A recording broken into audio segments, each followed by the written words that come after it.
प्रण लेते हैं झुकने देंगे, मानवता का भाल नहीं। विप्लव की बेला आई है, यह परिणय का काल नहीं।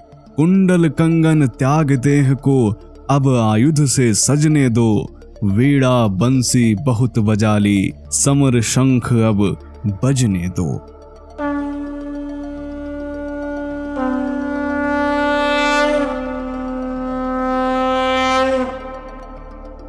शंख जब सुबह सुबह ब्रह्म मुहूर्त में बजता है तो नए दिन का स्वागत होता है।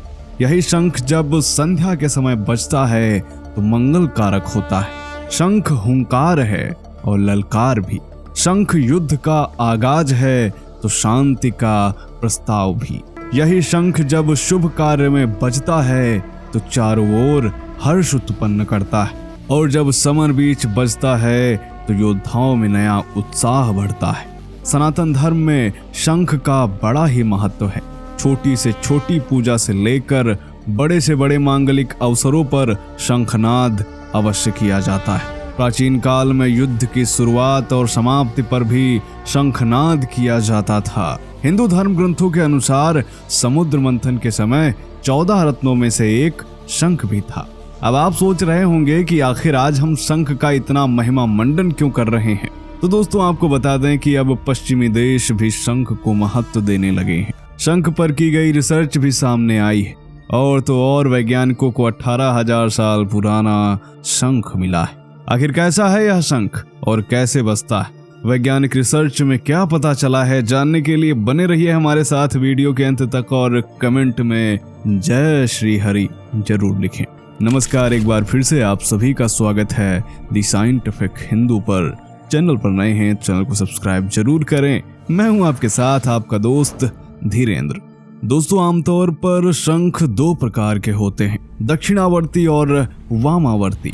लेकिन एक तीसरे प्रकार का शंख भी होता है जिसे मध्यावर्ती या गणेश शंख भी कहा जाता है। दक्षिणावर्ती शंख जिस घर में रहता है उस घर में लक्ष्मी की वृद्धि होती है। वामावर्ती शंख बाईं ओर आवृत्ति लिए हुए होता है। इसे पूजा स्थल पर रखने से सुख समृद्धि की वृद्धि होती है। सनातन धर्म के लोग भले ही शंख का वैज्ञानिक महत्व ना जानते हो, परंतु हजारों साल से शंख का उपयोग करते जरूर आ रहे हैं, क्योंकि हमारे प्राचीन ऋषि मुनि शंख का वैज्ञानिक महत्व अच्छे से जानते थे। लेकिन दूसरी तरफ पश्चिमी दुनिया के लोग शंख से बिल्कुल अनजान थे। करीब 92 वर्ष पहले 1930 में फ्रांस के पाइनेरिस पर्वत की तलहटी में बनी मार्शोलस नामक एक गुफा में एक प्राचीन शंख मिला था, परंतु तब इसे पुरातात्विक वस्तु समझकर वहां के नेचुरल हिस्ट्री म्यूजियम ऑफ टूलौस में रख दिया गया था, और वैज्ञानिक ने इसकी व्याख्या एक लविंग कप के रूप में की थी।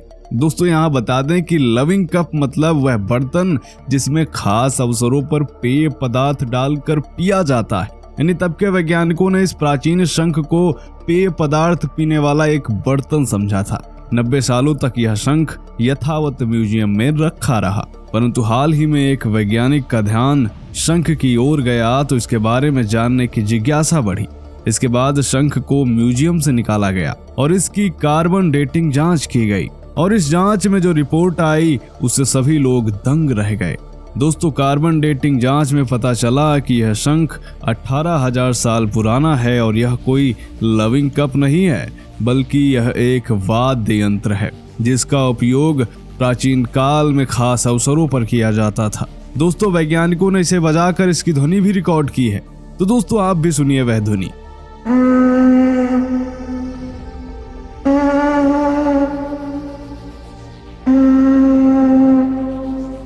फ्रांस के वैज्ञानिक अब इस शंख के माध्यम से 18,000 साल पुरानी सभ्यता के बारे में जानकारी हासिल करने की कोशिश करेंगे। देखने में यह शंख आम शंखों से थोड़ा अलग है। इसका आकार मानव खोपड़ी की तरह दिखता है। जो वैज्ञानिक पहले इसे लविंग कप यानी पेय पदार्थ पीने वाला बर्तन समझ रहे थे, वही वैज्ञानिक अब इसे सबसे पुराना वाद्य यंत्र मान रहे हैं, और अभी वह इस पर और रिसर्च करेंगे। दोस्तों इस शंख की कार्बन डेटिंग जांच में पता चल रहा है कि यह 18,000 साल पुराना है, यानी कि इस शंख का उपयोग 18,000 साल पहले किया जाता था। इससे इस बात की भी पुष्टि होती है कि सनातन धर्म 5-6 हजार साल पुराना नहीं बल्कि लाखों वर्ष पुराना है। एक बार फिर से इस शंख ने पूरी दुनिया में सनातन धर्म के इतिहास पर मोहर लगा दी है। दोस्तों, हमारे हिंदू सनातन धर्म में कोई भी परंपरा या वस्तु अवैज्ञानिक नहीं है। अभी हाल ही में यह खबर भी प्राप्त हुई है कि बर्लिन यूनिवर्सिटी ने शंख ध्वनि पर अनुसंधान किया है और इस अनुसंधान में भी आश्चर्यजनक परिणाम सामने आए हैं। वैज्ञानिकों के अनुसार शंख की ध्वनि कीटाणुओं को नष्ट करने की उत्तम औषधि है। वैज्ञानिक रिसर्च में यह भी कहा गया है कि शंख की ध्वनि के प्रभाव में सूर्य की किरणें रुकावट बनती हैं, इसलिए शंख को सुबह और शाम को जब सूर्य की किरणें निस्तेज होती हैं तभी बजाना चाहिए। शंख को सही समय पर बजाने से वातावरण और पर्यावरण शुद्ध रहता है। आयुर्वेद के अनुसार शंखोदक भस्म से पेट की बीमारियां, पीलिया, यकृत, पथरी आदि रोग ठीक होते हैं। शंख बजाने से फेफड़े मजबूत होते हैं और उनमें कोई रोग नहीं होता। दोस्तों, महाभारत में लगभग सभी के पास शंख थे, जिनमें कुछ योद्धाओं के पास तो चमत्कारिक शंख थे, जैसे कि भगवान श्री कृष्ण के पास पांचजन्य शंख, जिसकी आवाज कई किलोमीटर तक पहुंच जाती थी। इसी तरह अर्जुन के पास देवदत्त, युधिष्ठिर के पास अनंत विजय, भीष्म के पास पौंड्रिक, नकुल के पास सुघोष, सहदेव के पास मणिपुष्पक था। इन सभी शंखों का महत्व और शक्ति अलग अलग थी।